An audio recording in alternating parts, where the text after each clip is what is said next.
Okay, we continue with the introduction to the Internet of Things, lecture 2.1, trend in the Olympic of Internet of Things. Okay.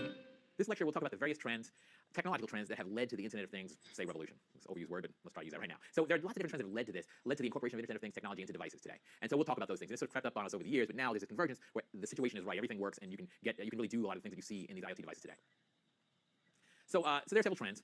One trend is cost, is the straight cost of devices. So things have gotten a lot cheaper. Computational technology has gotten a lot cheaper than it used to be. Now, these are extremes, but take ENIAC, early machine, 1945, very early. Not the earliest, but very early machine. At the time, it cost almost $500,000, which in today's dollars is a lot more than that, at the time. So that was expensive, very expensive for the cheapest available machine. Now you can get a laptop for $500. You can get a laptop for cheaper than that, you can get one for more expensive, but you can get a very capable laptop for $500. So things have gotten a lot cheaper over the years. And by the way, I'm saying that you can get a laptop for $500. An IoT device, the computational ability of it is a lot less than a laptop, so it will be a lot cheaper than $500. But the point is that over time, computational technology has gotten a lot cheaper. And so it's within the reach of what you can add on to a lot of different devices. So you wouldn't want to take your standard car in 1945 and add an ENIAC to it because it would add $500,000 worth of cost, right? But now you can add on some low-cost device and get the benefits of computational technology without too much cost. So this is a picture of ENIAC, the original. It is big and expensive. So this is another thing that's changed. It also has a lot of wires. If you look at it, the way they programmed it was with wires, a lot of wiring going on in there, manual wiring. But this is a picture of it, and it was big. So that's another trend. Hardware size. Things have become smaller. Now that old ENIAC, there was no possible way you were going to be able to get that thing and fit it into a device, into a thing. So that ENIAC was, say, approximately 1,800 square feet, 27 tons. It was a big thing. But a laptop today is small and light. And IoT devices are smaller and lighter than that. So computational technology has also shrunk and gotten lighter to the point that it can be incorporated in lots of different devices. So this is just a size comparison. So we've got an ENIAC over there, different lighting, but basically the same machine. And then we've got a laptop. And you can see how the computational technology just vastly shrunk to the point where you can actually incorporate it into devices. Now, another big trend that helps, that makes IoT possible, is the fact that computational ability has grown dramatically since, say, 45. So in 45, that ENIAC that you saw, that got approximately 5,000 instructions per second. Now, standard laptop, 18 billion. Now, this is plus and minus, right? 18 billion, easy. That's a dramatic improvement.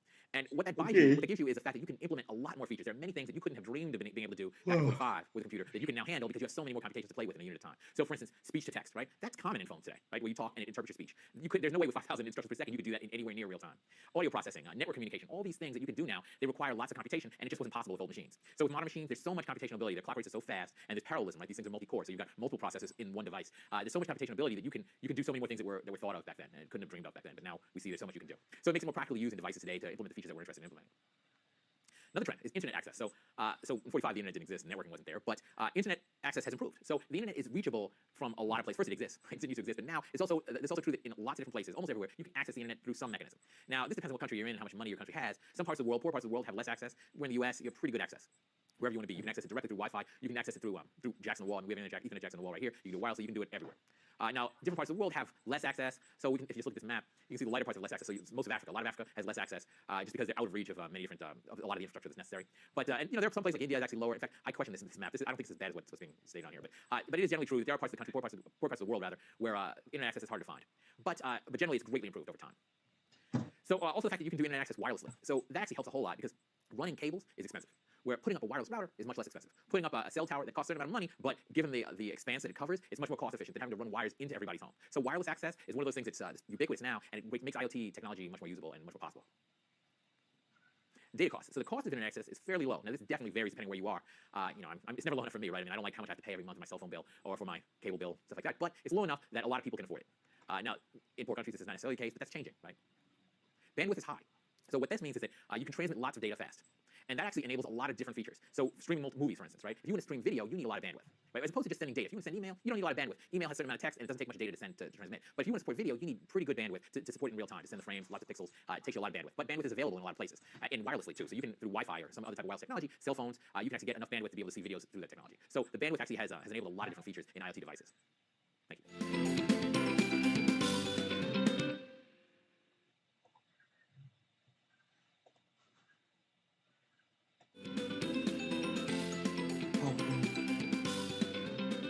This lecture will talk about the pervasive nature of IoT, the fact that IoT is everywhere, and even though you're not necessarily aware of it all the time, it's there and it's helpful, generally helpful. So not only is it everywhere, it's also networked. So it gives you access to all these abilities, all these features of things that are in the network, and it gives you access to them at all times. So it's sort of constant connection. And so there are a lot of abilities to that, it makes it very powerful. So first, a lot of what you can think of as IoT devices, you can see them as an interface to the cloud, right? By the cloud, I mean big, powerful compute servers that are accessed through the internet. So we'll call it the cloud. And these compute servers can do a variety of things for you. And we can see that devices, small devices, IoT devices, are basically a window to these cloud servers. So take Siri. Siri's an example we're talking about here. You can see that as a window into the cloud servers that have the gigantic database of information. So you can ask Siri some question. It will go search for the answer inside some massive cloud database and give you the answer back.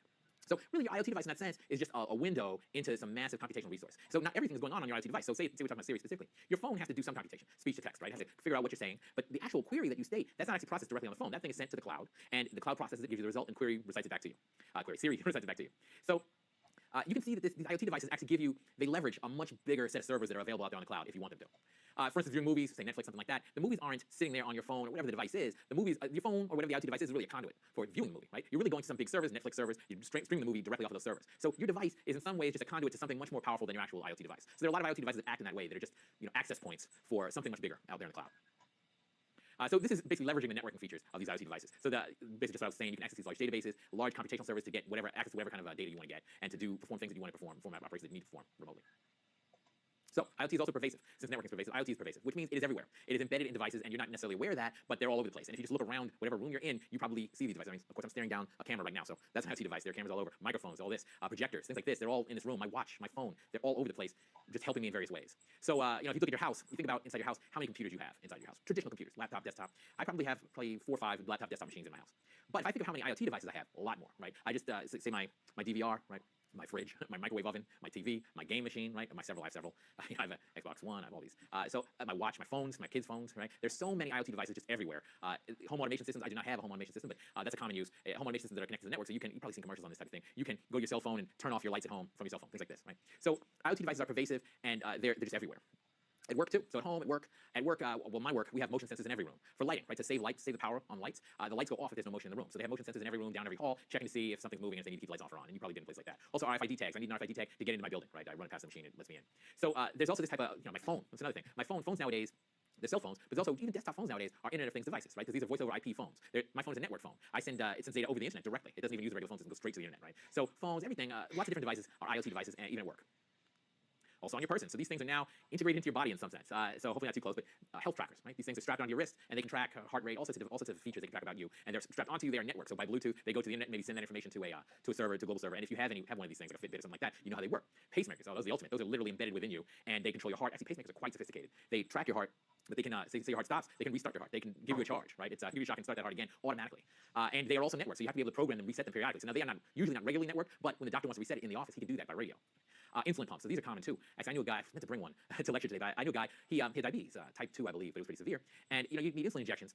What he had was a device like what you see here, where it would give the injections during the day, it would sort of inject him at the right rate, and he had to have this under his shirt. He had this device like what you see in there was taped under his shirt, and it would know how much insulin to give him on a regular basis, so he didn't have to do it, it just gave it to him. So diabetes is one of those things, it's about regulating the insulin level. So your body normally does this. If your pancreas is working, it does this perfectly, right? It senses how much sugar you have in your bloodstream, it puts in insulin in the right dose to keep it level. But if your pancreas isn't working, then you have diabetes, and you need a device, an external device to do that. Now you can do it manually, or you can have a device like these insulin pumps, which actually do it for you, and they push in the insulin at the appropriate rate.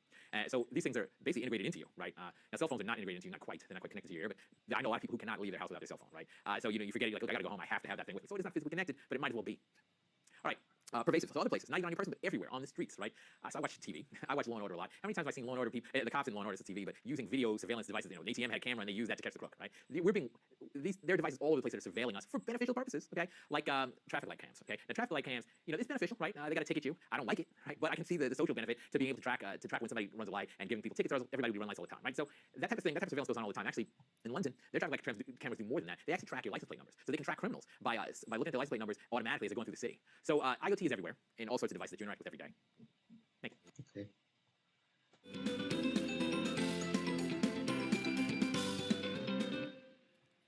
Let's talk a little bit about the benefits of society that Internet of Things can have. And that's why we do these things, right? Presumably is to benefit society, help people. So we'll talk a little bit about that. So generally, these IoT devices, the use of Internet of Things technology makes life easier. That's the goal. In lots of different ways, depending on the device, but it's supposed to make life easier. So for instance, some lectures ago, we talked about an internet refrigerator, right? An internet refrigerator that was intelligent, could order your food for you. It takes care of things you don't necessarily want to take care of, right? It takes care of these details that you would have to spend time on, but now you don't, right? It says, okay, you need this food, I will order this food. And I don't have to worry necessarily about doing that ordering, because I'm busy, I have more important things to do. So it's supposed to make things easy for you. On my account balance. So let's say I have my phone device. I'm using it to do my banking, right? And it balances my accounts. It says, oh, you owe this much. I will simply transfer the money, right? So those are details where maybe I don't want to deal with those details, right? I want to do something fun with my life, but I have to balance my accounts and pay my bills, but my device can deal with that for me rather than me having to think about it consciously all the time, right? So that's generally the goal of IoT, is to just enhance these devices to make them better. And a key aspect of that is to make them better without adding complexity. So you don't want to have to, sure, say I would like to have a refrigerator that can order my food for me, right? But I don't want to have to write code to get it to do that. I want it to be easy, like almost as easy as writing code, but still do these nice things for me. So you enhance the features of some devices to make them do things that are very helpful to you, but you don't want to enhance the features in such a way that increases complexity. So the complexity is dealt with by the computational infrastructure inside the device. IoT can also help you be independent of people, right? So you don't need to have as many people as you used to have to do certain things. So this is good and this is bad, right? So certain things that you would have had humans deal with, now your IoT device can deal with for you. So for instance, fewer doctor visits, right? If I have my health monitor on my wrist, I don't have to necessarily go to the doctor to have the doctor tell me, oh, your blood sugar level is fine, right? Or, your heart rate is fine, everything's going well. My device can see that and report back to me and say, yes, everything is fine, and I don't need to see the doctor as much. Now, there's still always a need for a doctor, but maybe just when something calamitous happens, maybe on a regular basis, I don't need to see the doctor as much. So going to the supermarket, I don't have to go to the supermarket if my fridge is buying my food for me, right? And ordering it on Amazon Fresh or something like that, I don't have to deal with that nearly as much. So I don't have to actually interact with people as much as I had to. Now, interactions can be good, but also depending on people for things can be burdensome. So, maybe if you have a bunch of Internet of Things IoT devices that are helping you, you can depend a little bit less on people and take care of things independently. And actually, this is very helpful for people who are infirm, or maybe you're older, you're infirm, and you don't want to have to depend on people. You want to be able to live independently. IoT devices can help you a lot. So, for instance, cars that are coming online that drive themselves, right? Ultimate IoT device drives you to where you want to go. That can be really helpful if you're old enough where you can't, maybe you lose your license because your vision is bad or something like this. Your reaction time is slow. If you have a car that can drive itself, drive to wherever you want to go, that's a pretty big advantage, right? So, not having to depend on a person, to hire a person to do that, you can just have your IoT device do that for you. Can be very helpful to you. Also, IoT devices, they got the internet right there in the term, they connect to the network. So you can actually connect to people. So in some ways, it can enhance your interaction with people in a different form. So maybe not in-person interaction, but you can talk to people on the network, right? Through any device that you feel like using, right? So you can have all sorts of personal interactions, but also professional interactions. So you can do, we get this a lot at work now, rather than going all the way to a conference and spending money to fly out there, stay at a hotel, we can have meetings online, and I don't have to move anywhere. I can just use the camera in front of me. I can use my phone and just do a conference right there, right? So it's a lot cheaper, and it's not the same as in-person interaction, but it can save you a lot of money in the long term. Thank you.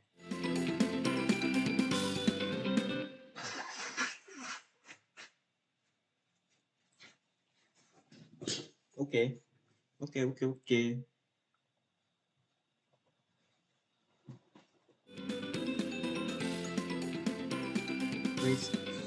Privacy and So in this lecture, we'll security. discuss some of the downsides of Internet of Things technology, some of the risks, and especially the privacy and security issues that come up when you have IoT devices, as pervasive as they are, doing things and out of your control to some extent. So one advantage that we listed in the last lecture was that you don't have to depend on people as much, right? You can depend on your IoT device to do things for you, and you don't have to deal with people as much. So the downside of that is potential social isolation, right? You don't have to leave your house if you don't want to. You can be a hermit, stay in your house, never walk out, and have everything come to you, right? Now, usually it doesn't go to that extreme, but it can happen. It depends on the mindset of the person who's using the device. But if you need to interact with people, that's less of an excuse to go out there and deal with people. And this picture showing all these people looking at their cell phones. This is a constant problem, right? People looking at their phones, even in social, quote unquote, social engagements. Say you're at a party, and people at the party, which is meant for human interaction, reading their cell phones and looking down at their devices rather than actually interacting. So you can have this increased risk of social isolation because you don't have to interact with people. Another big problem with IoT is that you're now more dependent on technology and all the infrastructure that comes along with it. So if things go down, like for instance my email, right? And my email, and this is not even really an Internet of Things issue, but email, I use it on a standard computer, right, or on my phone too if I want to. But if email goes down, it's a serious impediment to me, right? I need my email on a daily basis, really an hourly basis. I need to get emails from people, and so when that type of thing goes down, it's a problem for work and even for personal life, right? I communicate with some people personally through email or texting, whatever communication technology you use. When you're using it through IoT, through the internet, and through your devices, when your device goes down, or when the network itself goes down, it's a big problem for you. So power outages in general are a big problem, right? Because all your devices are going down. I mean, the charges are going to die even from a battery. But if your device goes down, so for instance, if my phone, so this happens to my wife all the time. She has a phone, I won't say the brand. She has a popular phone. When she gets an update on her phone, like she just recently got an update on her phone, the thing just hangs up. Regularly, just yesterday, she's talking to me, suddenly it hangs up. She talks to me again, it hangs up for no reason, right? Because of the update that was supposed to improve her device, right? So now her being dependent on this device all the time, when she gets an update and it goes wrong, when there are bugs in the software, it's a much more serious problem. And so buggy software is always a problem on a desktop, say, but when it's something that you use a lot. So for instance, if it's a life critical thing, like we talked about insulin pumps a couple of lectures back, right? If that thing has a bug, that's a serious problem. You can die off of that, right? A pacemaker has a bug, there's a serious problem. And these things actually happened in medical devices too. You've had these bugs and people have died. We won't go into them. I don't have slides on these right now, but there are devices that this has happened. The more these IoT devices get integrated into our lives, the more dependent we are. So when they go wrong, it's a much worse problem for us. Privacy and security. So another property of these IoT devices is that they're recording information. They're observing us, right? Now, presumably for our benefit, but they're observing us a lot, and they're pervasive, so everywhere. So for instance, your cell phone.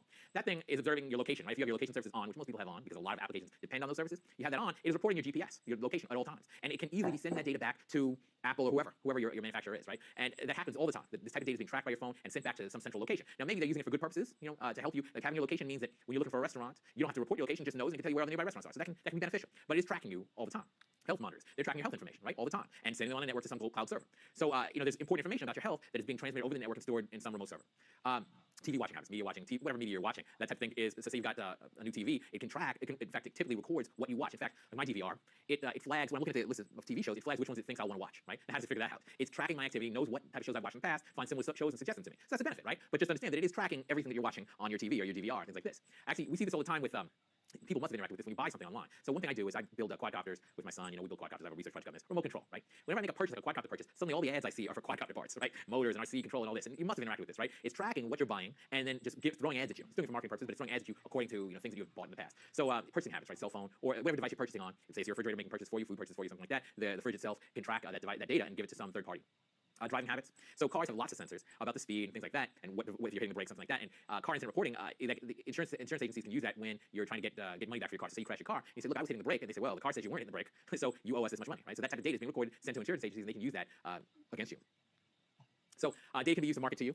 And I already mentioned this, but the ads that you see on your computer or on your phone, those things happen. They pick ads basically selectively based on what your purchase habits are. So if they know you're interested in buying a particular type of device, you'll get ads related to that. Health problems. So if they know you're on a certain type of drug, they'll give you ads for related drugs, for related issues, things like this. So that's probably the most popular use of this data is marketing, right? You give permission to the person you purchased the device from. You give them permission to use that data in those long agreements that you click OK to. So when you buy a device, buy a phone, it says, or put an application on your phone, it says, oh, do you accept the terms of the agreement terms? And you don't read that, but you click OK. So in that, you're giving up all ownership of all data, often, right? So all this data that's being tracked, it can legally be given to some third-party agency, and then they can sell that data whenever they want to. So it's hard to keep track of your data. You don't know who has your data because you agreed at some point to allow them to own that data. Insurance agency. So yeah, so the car accidents, right? Car insurance. They can track the data about your car, see how you were driving at the time of the accident, and use that information. It could be used to your advantage. They can say, oh, you did hit the brakes, so it's not your fault. Or they can say, look, you didn't hit the brakes, so it is your fault. Right? So it can be used either way. Also, undiagnosed health problems. So this is a little creepy, but this can certainly happen. So insurance agencies are basically they're statisticians. They do statistics to determine like health insurance. How much they're going to charge you, they do based on your state of your health, right? So they can predict what the state of your health will be based on available data. So for instance, say you've got Fitbit, and Fitbit is recording data about your health, how your heart rate, things like this. That data can be used by an insurance agency to figure out how much they want to charge you. They can say, look, based on your health right now, we can predict that in a few years you might come down with this disease, and so we're going to charge you more. So this type of information is very useful to different agencies in different ways. And you should be aware that while these IoT devices are beneficial to you, they are storing data, and the data may or may not be in your control. Security is another thing. So this data often this data is held in the cloud somewhere, right? So say Fitbit, it tracks your data, it sends it to some cloud service. Now this is medical information. You would like it to remain private, and they maybe try to keep it private, but there are hackers. Right? There are people who steal data, and you must have heard about this in the news. And so the data can be attacked at the cloud server, and it's out of your control. So if that data isn't maintained in a secure way, so what we're showing over here is basically a rough picture of an encryption algorithm. But the idea is that data would need to be encrypted. It's private data, health data. You'd like that to be encrypted on the cloud server. But you, as a user, don't have any direct control over whether encryption is being used, or maybe it's not being used consistently. You can't control that directly, right? That's up to the cloud server. So you are left to trust them to take care of your data. And often these agencies are not trustworthy. And I don't want to name names, but if you've heard about any hacks about particular companies having their databases stolen, and it's happened many times over the last few months, the last few years. That data isn't being held in a secure way, and then your private data is stolen. So this can happen. Thank you.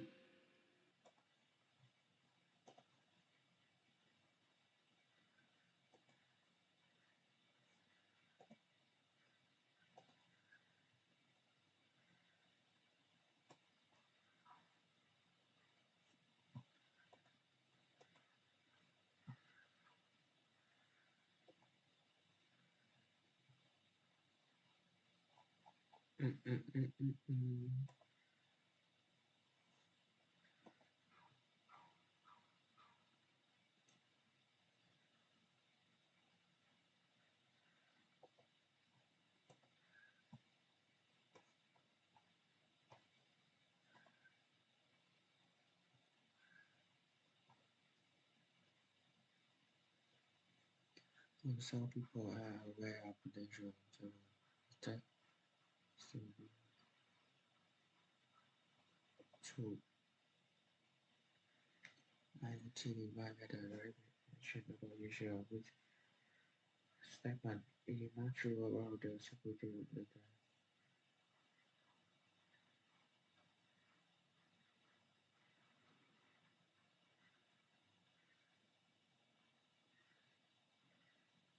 Must rely on data after agency. User can choose the solution.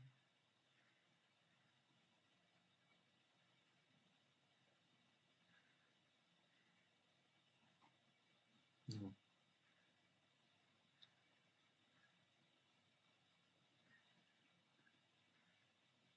Which one?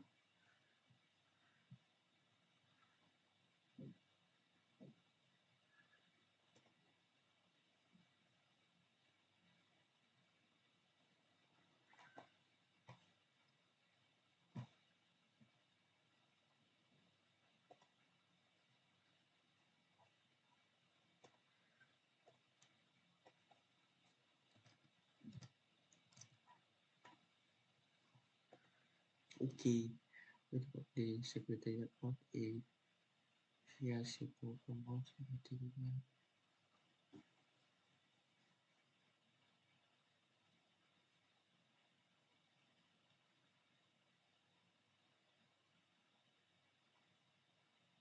This one, to be more vulnerable to cyber attack than the computer. True. The following chain in authority should be rolled in IoT generation.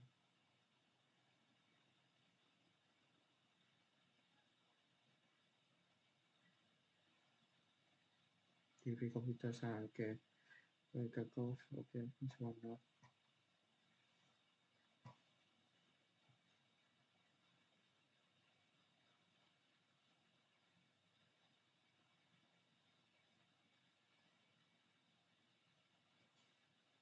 An IoT device can not easily be differential from the memory computer wire side with the following grouping IoT device.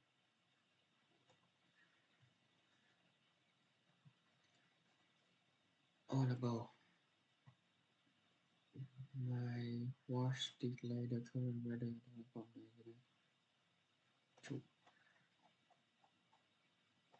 Okay, divide.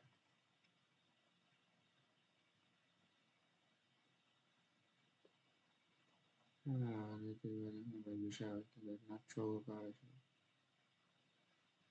not true. The most true. Okay.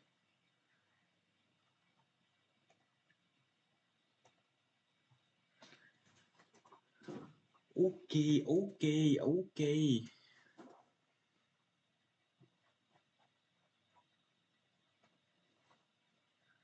True. More true. More detailed about the device itself required to no.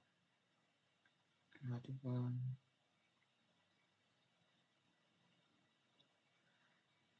Choice one most rigorous.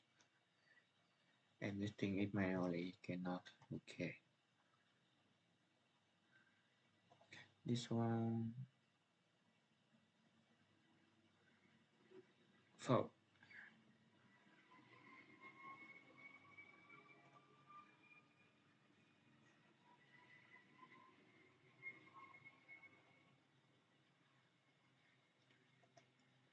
Okay. So we need to on about standard bio memory capacity interface with the user the world. When interface with the user the world memory maybe interface. Okay. Two. Okay, now we will see 100 or not. What the hell? Two. Slightly more. This one is true. Okay.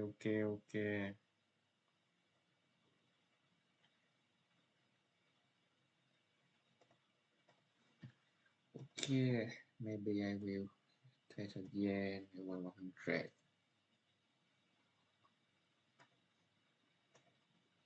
Okay. Two. On the bow. Interface. On the side. Two.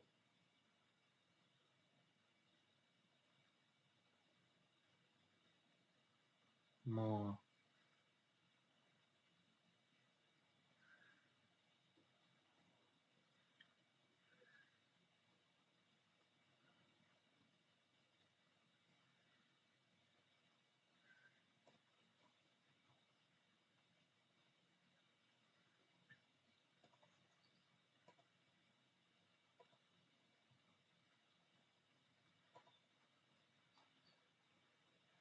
IT device.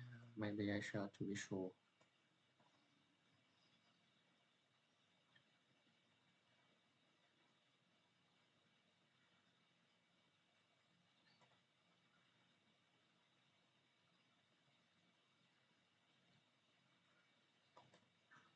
ironically, it is available. It's the connectivity in eventual IoT.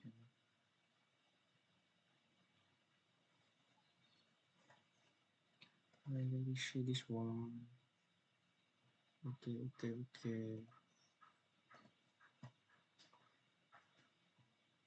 Không bị kẹp ổn. Show it true. Okay, so normally we correct. We are 100 now. Okay.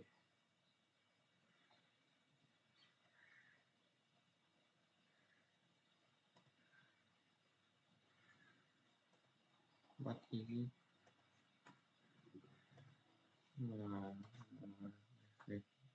Let's read it again. There was no step back in the pair body review.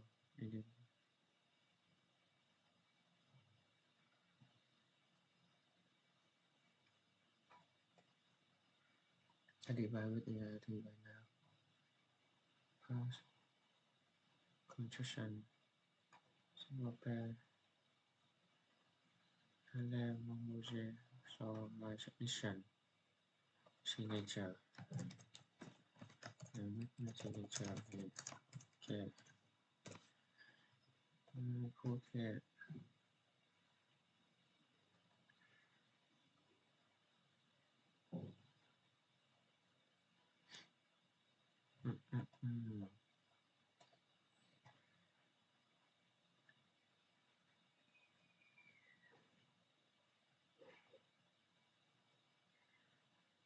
งั้นเราอธิบายก็คือกดแล้วก็นะ compare function of divide now